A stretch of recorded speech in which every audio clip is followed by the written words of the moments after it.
अगर मैं बात करूं कि आईवीएफ का जो प्रोसेस होता है स्टेप बाय स्टेप, वो कैसे होता है। आईवीएफ प्रोसेस जो होता है स्टेप बाय स्टेप, देखिए सबसे पहले क्या होता है, ओवेरियन स्टिमुलेशन।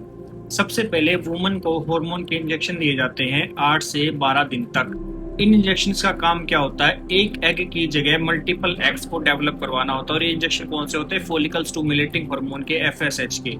रेगुलर अल्ट्रासाउंड और ब्लड टेस्ट से फॉलिकल मॉनिटरिंग किए जाते हैं। स्टेप 2 क्या होता है, ट्रिगर इंजेक्शन दिया जाता है। ट्रिगर इंजेक्शन कब दिया जाता है, जब ओवुलेशन आपके जो अंडे हैं मैच्योर हो चुके हैं अल्ट्रासाउंड की रिपोर्ट के हिसाब से। तो जब जो फॉलिकल्स हैं वो प्रॉपर साइज के हो जाते हैं, तब एक ट्रिगर इंजेक्शन दिया जाता है। वो इंजेक्शन एग्स को फाइनल मैच्योरेशन देता है। और फाइनल मैच्योरेशन का मतलब क्या होता है, एग को ओवरी से रिलीज करवाना। इसके बाद क्या स्टेप होता है, इसके बाद होते हैं एग्स के पिकअप। ट्रिगर के 24 से 36 के घंटे के बाद एग का पिकअप होता है। ये यूजुअली एनेस्थीसिया में होता है और अल्ट्रासाउंड गाइडेंस से वजाइना के थ्रू एग्स निकाले जाते हैं। प्रोसीजर मोस्टली पेनलेस होता है, आपको पता भी नहीं चलता है इसमें, लेकिन एनेस्थीसिया आपको दिया जाता है बीइंग ए फीमेल। ठीक है, बहुत ही सावधानी से एक जो आईवीएफ स्पेशलिस्ट होती है वो आपके एग्स को निकालती है। चौथा होता है sperm collection. Same day husband का जो सीमन होता है सैंपल लिया जाता है, उसमें हेल्दी स्पर्म्स लेबोरेटरी में सिलेक्ट किए जाते हैं। ठीक है, और उसके बाद क्या होता है, फर्टिलाइजेशन का प्रोसेस। अब क्या होगा, जब लेबोरेटरी में आपका स्पर्म ले लिया है और एग रिलीज जो हमने करवाया था वजाइना के थ्रू वो लिया है, अब उनको लेबोरेटरी में ले जाके दोनों को मिलाया जाता है।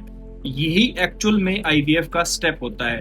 कभी कभी एक स्पर्म डायरेक्टली एग के अंदर इंजेक्ट किया जाता है, इसे इक्सी बोलते हैं, यानी इंट्रा क्रोमोसोमल स्पर्म इंजेक्शन बोलते हैं इसको।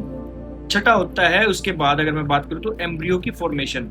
जब फर्टिलाइजेशन सक्सेसफुल होने के बाद एम्ब्रियो डेवलप होता है, तो एम्ब्रियो को 3 से 5 दिन तक ऑब्जर्व किया जाता है।